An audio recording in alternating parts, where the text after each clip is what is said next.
The next big installment in the Marvel Cinematic Universe is finally here, Doctor Strange, and I'm willing to say that it might be one of the best comic book movies of all time.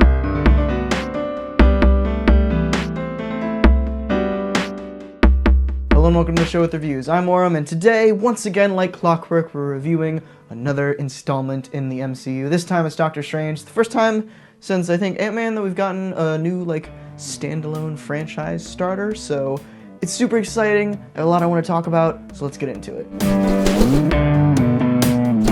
Okay, so starting off with the good here, Marvel Studios has knocked it out of the park again. This is an all-around fantastic movie. It's super refreshing to see, and is just honestly a great hit. Honestly, as a comic book movie, like a movie based on a comic book, it is probably one of the best of all time. There's so many things here that make it feel like it's a comic book movie. It's so engrossed in its source material, and outwardly so, not like shying away from it or anything.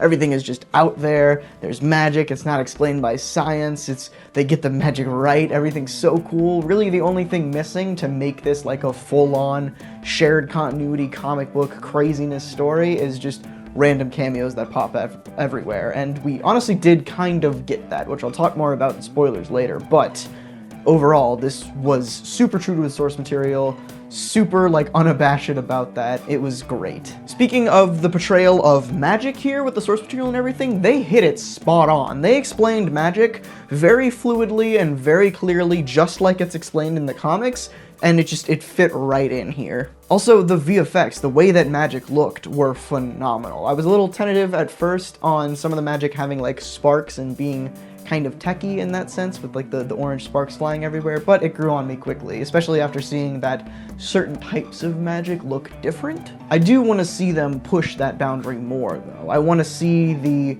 more colorful sides of magic, the crazy kooky stuff that we do kind of see in this movie, but at the end of the day, it does kind of come down to just all this sparky orange magic type stuff. I want some more variety there, I guess. As far as the acting goes, it was great. It was fantastic all across the board. Benedict Cumberbatch, the rest of the gang, Tilda Swinton, all of them did such a great job. They portrayed their characters perfectly, and the writers got their characters from the source material down perfectly. The Ancient One was super kooky, Stephen Strange was super arrogant before he became Doctor Strange and everything. It was spot on. One specific thing I did want to commend this movie for was the lack of a major romantic subplot / love interest. There was one there, but it was not in the forefront whatsoever. It wasn't the driving force of the character or anything like that. Stephen Strange was pretty much, he had his own motives outside of his love interest, and even when they got to the point in the movie where they were like, all right, they're gonna kiss and get together and he gets the girl and everything, they just kind of shied away from it,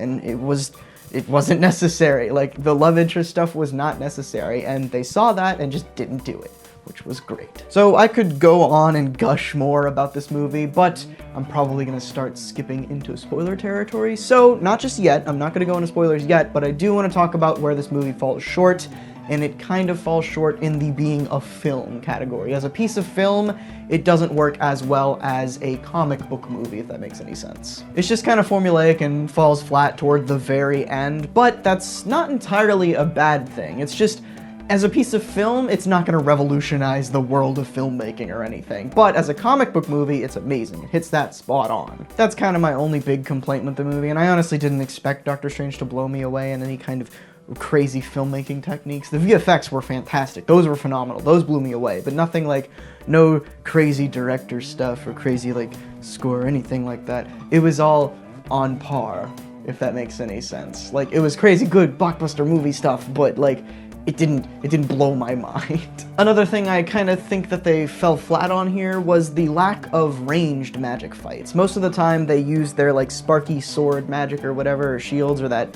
weird glass stuff that Caecilius uses. They kind of just use that to do close quarters, not exactly hand-to-hand combat, but close quarters combat. And I don't know, I would prefer to see, especially in a magic setting and in the setting of the MCU where most of the heroes here are punchy type dudes, I would like to see more range stuff, Doctor Strange shooting bolts of energy at people and stuff like that. That'd be cool. And one last very minor nitpick, nobody really said by the hoary hosts of Hoggoth or anything like that. Nobody called Okan some dimensional gods. to use their power. There was nothing cheesy like that. I kind of wanted at least one. Maybe we'll get it in Infinity War or the sequel or something. Maybe he'll learn of that when he becomes Sorcerer Supreme. Who knows? Okay, so now we're gonna jump into spoilers. I'm gonna start spoiling everything all over the place. So if you don't want that, skip to the time code or just get out of here. Spoiler time. All right, we're gonna start off small with some small spoilers here. I just want to talk about all the super cool name drops and just like little references and Easter eggs. Like they mentioned the Living Tribunal, which like who talked about the Living Tribunal in a movie? They talked about like all of these crazy stuff. They obviously talked about Agamotto with the Eye of Agamotto. They like Wong just straight up name dropped that the Eye of Agamotto is an Infinity Stone, and Stranger's like, "What the hell is that?" And Wong's like, "You have much to learn, sir." It was great. It's great. It just really made the movie feel that much more cemented in a larger, like, comic book universe, and based on a larger comic book universe in and of itself. Another super cool thing that they did was they ripped a scene straight from Doctor Strange the Oath where Night Nurse is saving Doctor Strange from a bullet wound. They basically put that in this movie, except it's not Night Nurse, it's Doctor Strange's love interest, Christine, and he's recovering from a stab wound, where basically he's on the operating table and he's kind of flatlined, and he comes out as his astral form and helps the nurse, or the doctor, fix him up, basically. It's great. I love it. Oh, another thing. The way that Strange beat Dormammu here, it was so cool. It was just hilariously cool. Basically, he made Dormammu and himself stuck in a time loop forever, and Dormammu just got annoyed. He was like, "Stop it! I can't take it anymore." He cried like a little baby, and Stranger's like, "All right, but you can't come to Earth anymore. You can't mess with us."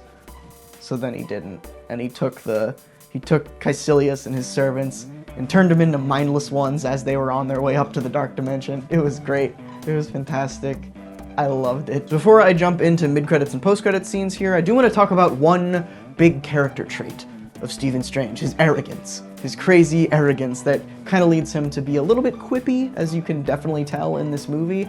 But I hope that kind of dies down as he becomes more experienced with the Sorcerer Supreme. And that's not because I'm tired of, like, everyone in the MCU basically being a Joss Whedon jokester type character, but in the comics, Stephen Strange is not like the jokiest dude in the world. He makes jokes, but a lot of them are pretty much groaners, which we kind of get in this movie, but I hope he does become that, like, wise Sorcerer Supreme that can occasionally make a stupid dad joke every now and then, so I hope he gets to that point in the movies, which, speaking of the mid and post-credit scene, we kind of do get some of that. So, what was the mid-credit scene? I love this so much. This is great. The mid-credit scene was great. It's one of the best in a while. Basically, Thor is sitting with Doctor Strange in the Sanctum Sanctorum, and Thor's in, like, he's not even in costume, he's just in, like, some civvies. It's a pretty great time, and they're drinking tea. He offers him tea, but he's like, "No, I don't drink tea," so supposedly it turns into a giant glass of mead.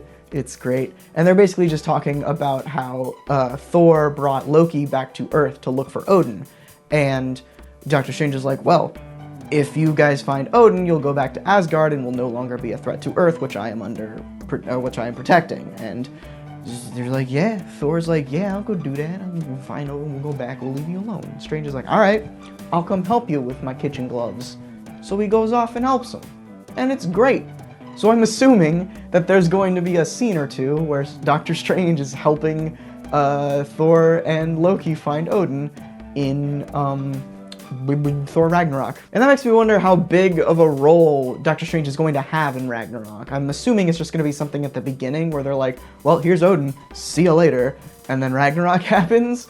But I don't know, it's confusing to me. Also, I don't really remember the status of like Thor's Asgard world, because isn't Odin dead? Maybe he's missing, I'm not sure, but wasn't Loki impersonating Odin at the end of Thor the Dark World? Maybe something changed in Age of Ultron or something. I don't remember any of that stuff. Who cares? Anyway, post-credits scene. It was just sequel bait. They did the same formula that they did with Ant-Man, where like the mid-credits scene was the tease for the next movie, and then the post-credits scene was the tease for the sequel of that movie. So this was basically Mordo showing up to the guy who, I think his name is Panghorn, who told Strange about the Ancient One, basically, and how he could find her and everything like that. And Mordo's like, "It's too too many sorcerers. And then he paralyzes him again, takes his magic. He's like, no more sorcerers, no more mutants. More to Scarlet Witch now. That's my review of Doctor Strange. All in all, it is a fantastic movie. It's so good. It's just great. It feels like a comic book on the screen. The only criticisms I had were basically just that it was a film, so you kind of have to look at it analytically and be like, what did it do different here? The villain's kind of the same as a lot of other Marvel villains. Meh, it's formulaic, it's an origin story, whatever. It's a great movie, go see it. If you haven't seen it, I don't know what you're doing in this review. I don't understand people who watch reviews without seeing the movie. I guess it makes them want to go see the movie, but then they complain about spoilers. Anyway, that's my review of Doctor Strange. As always, thank you so much for watching. It's a great time. I've been up for a while. I've seen this movie twice so far, and it came out yesterday. It's good. Next time, I'm the Magic Man.